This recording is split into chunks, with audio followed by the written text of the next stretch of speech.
Well, John, thank you for that very generous introduction. And to the students, Ann and I both, really appreciate the invitation to come today and talk to you. There are non-students here as well, but my comments are really to you students because I remember so well, and I know Ann does too, finishing law school 24 years ago and wanting to have a public service or public interest career and having it seem kind of lofty but kind of vague at the same time, and how would we do it? And to have a chance to come back together 24 years after our graduation and tell you a little bit about what we've done and how, and maybe just offer a few humble and practical lessons for those of you who are interested in public service is something that's very exciting. It is the case that neither Ann nor I are UVA law grads, and so John put that out on the table up front, and I'll acknowledge that. Ann's father, Linwood, was the governor of Virginia from 1970 to 74. Her grandfather, Frank Rogers, was the rector of the board of the University of Virginia and a lawyer who founded the Woods Rogers Law Firm in Roanoke. Linwood Holton was from Big Stone Gap, and he went to Washington and Lee, served in World War II, and then he went to Harvard Law School right after he got out of service at the end of World War II. He decided that he wanted to practice law in his native Virginia, but Big Stone Gap was a little smaller than he had in mind, and so instead of going home, he went back to Roanoke, and he walked into the office of the largest law firm in Roanoke at that time, Woods Rogers. Frank Rogers, the founder of that firm in the 1920s, was as dedicated a fan of UVA undergrad and law school as existed. He walked into the interview with the founder of the firm, Frank Rogers, and you have to remember Lynn, even though he's from Virginia, had not spent much time in Roanoke, and so he was getting used to this new city and the new law firm, and Frank asked him this question: were you on law review at the university? Hoping to duck the law review question and instead impress Frank, he said, well, Mr. Rogers, I didn't go to the university. I went to Harvard Law School. And Frank Rogers says, I hope you have a wonderful career. Lynn got even by marrying Frank Rogers' daughter about 3 years after that, which then Ann results from that union. But so we have some ties with UVA, including Ann's brother Dwight, who graduated in 1996 and is a public service lawyer working as a U.S. attorney in Portland now. The years at UVA were great formation for him. And I know through Dwight and also through John and others here, through talking with Brian and Allison, UVA has a great record of commitment to public service.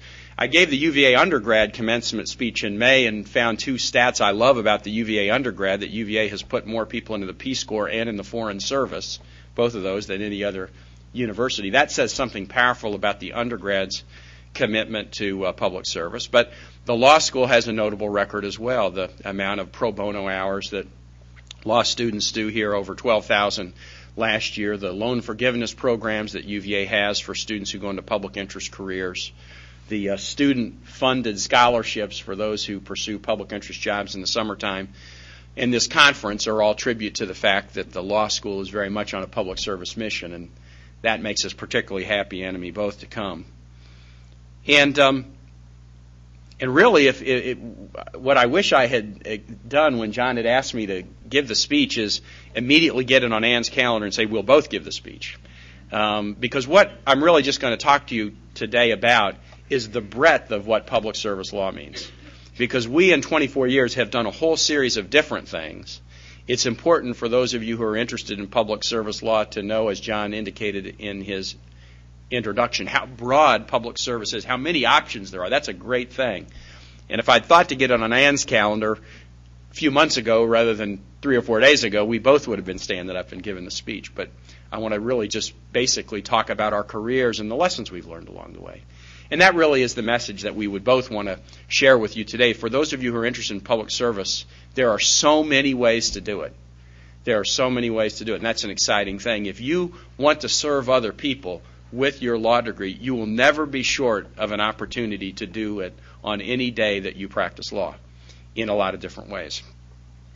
Let me say a quick thing, just quickly give you Ann and mine's own public service, or what we've done with our law degrees, because you'll get a sense of the breadth of it. Ann was a law clerk for Judge Robert Marriage, a federal district judge in Richmond, a courageous judge. She then served from 1985 until 1990 as a full-time lawyer with Central Virginia Legal Aid. From 1990 to 1995, during the early childhood of our two oldest boys, she served as a part-time lawyer at Legal Aid, working 3 days a week.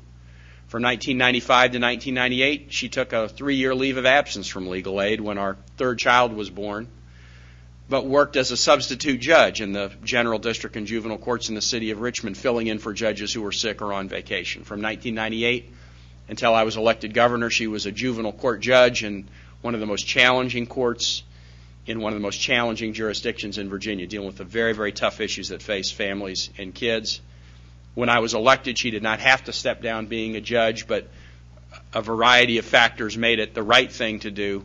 But what she's doing now as First Lady is using a passion from her juvenile court days, the plight of older children in foster care who will likely never be adopted. And she has put together a program called For Keeps, the goal of which is to connect teenage foster care kids who won't be adopted with a parent or other mentor, so that when they turn 18 and they're not in foster care anymore, they got a place to go on summer vacation, they got somebody who'll call them on their birthday, they have a place to go when they're in college and it's Christmas break, making permanent connections between teenagers who are in foster care and adults that can last them for their entire adult lives.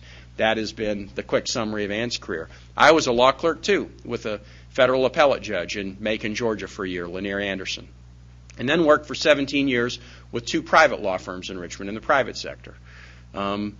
Billing hours, doing all the things that private sector lawyers do. I eventually became the managing director of a firm that's now McCandlish Holton. It was McCandlish Kaine when I was there. 60 lawyers on 3 continents, 130 employees, a Main Street firm in Richmond.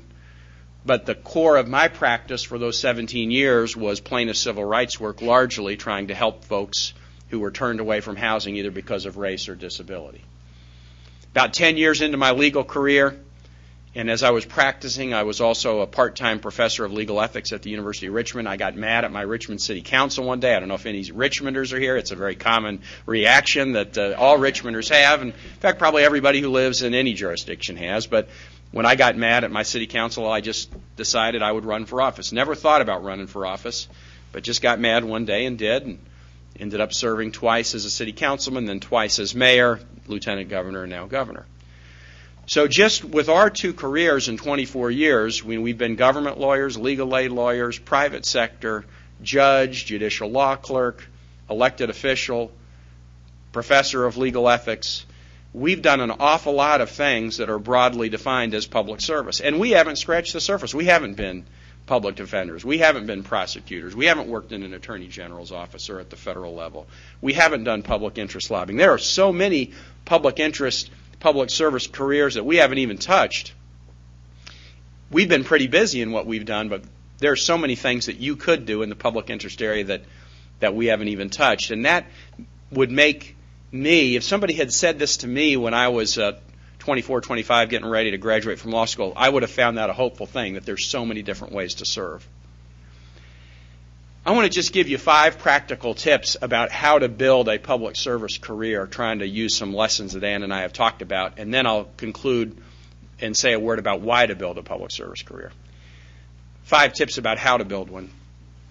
First, if you want to be in public service or public interest, I think the best way to start is to decide what the community is that you hope to serve.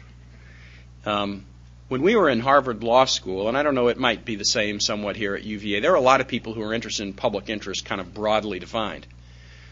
And you could go to a placement office, and there were some public interest employers that would come to the placement office at Harvard, and not all that many. You could look in some catalogs and some books to try to research options, but those of us who were interested in public interest law at Harvard, we kind of thought, well, it was probably legal aid or maybe one of the signature public interest groups like the NAACP Legal Defense Fund or the Southern Poverty Law Center.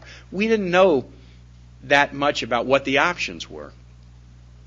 What Ann and I, when we decided to get married, sort of toward when we were law clerks, decided to focus on is we wanted to be public interest lawyers, but I didn't really know exactly what that meant. But we made a wise decision, somewhat accidentally. I think it proved wise in retrospect, was we decided let's focus on places that we would like to live where we could be in service. and we decided we wanted to live near one of our families. So we